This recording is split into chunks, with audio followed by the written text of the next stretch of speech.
Hi dear friends, once again welcome to Angel for English for learning English grammar and spoken English. Right.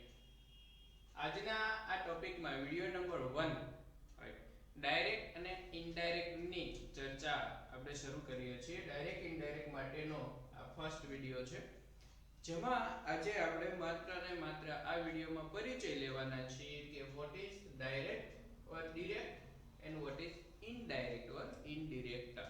Right, પહેલા જોઈએ બંનેનો ગુજરાતી અર્થ.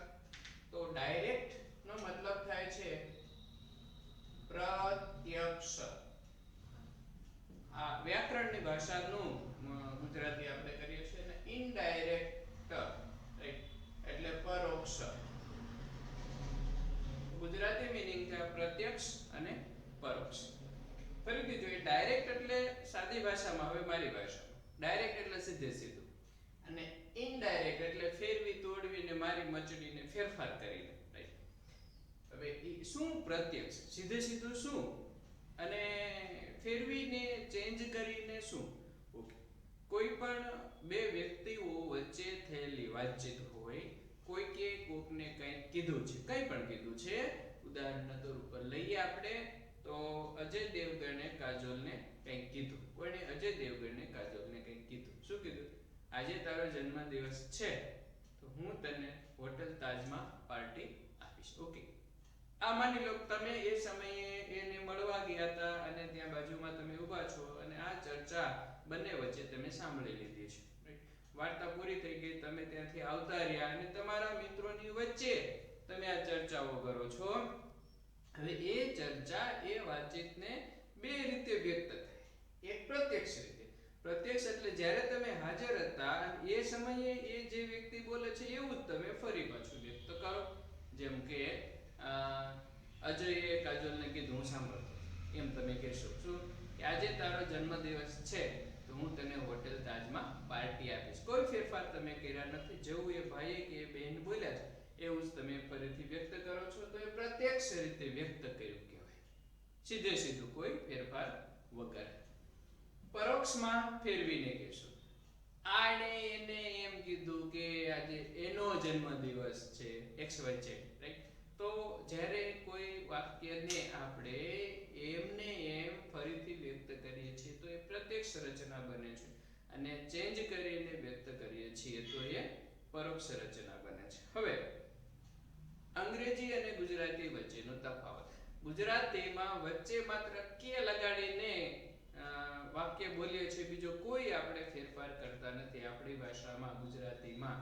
Right, જેમ કે sir એમ કીધું આજે રજા છે તો તરત જ વિદ્યાર્થીઓ બહાર જઈને કહેશે સરે કીધું કે આજે રજા છે, અથવા તો સરે કીધું કે હું આજે તમને એક્ટિંગ ડાયરેક્ટ ઇનડાયરેક્ટ શીખડાવીશ.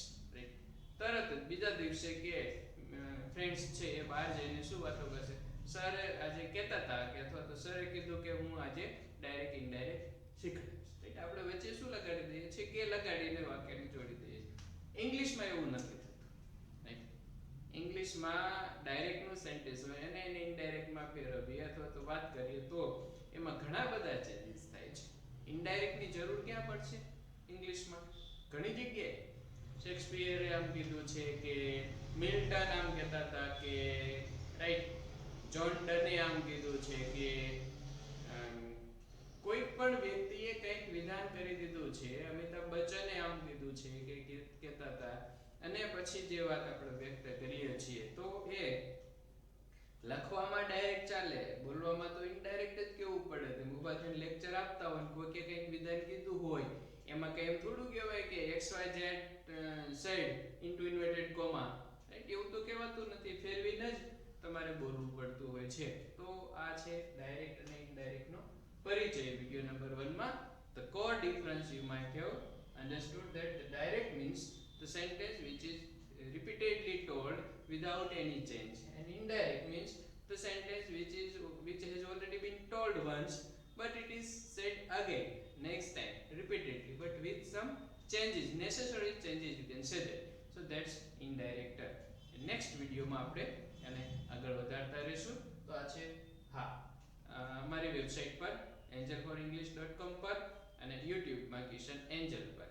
YouTube માં વિડિયોઝ મળશે, અને બ્લોગ ઉપર, વેબસાઇટ ઉપર પીડીએફ, એક્સપ્લેનેશન અને વિડીયોઝ બધું મળશે. તો જોતા રહેશો, અભ્યાસ કરતા રહેજો. કોઈ ક્વેરી હોય તો વોટ્સઅપમાં જોઈન થઈ જાઓ 8347262428 ઉપર, અને અમે તમને ત્યાં ઓનલાઈન માર્ગદર્શન આપતા રહીશું, ગાઈડન્સ આપતા રહીશું. Okay, thank you.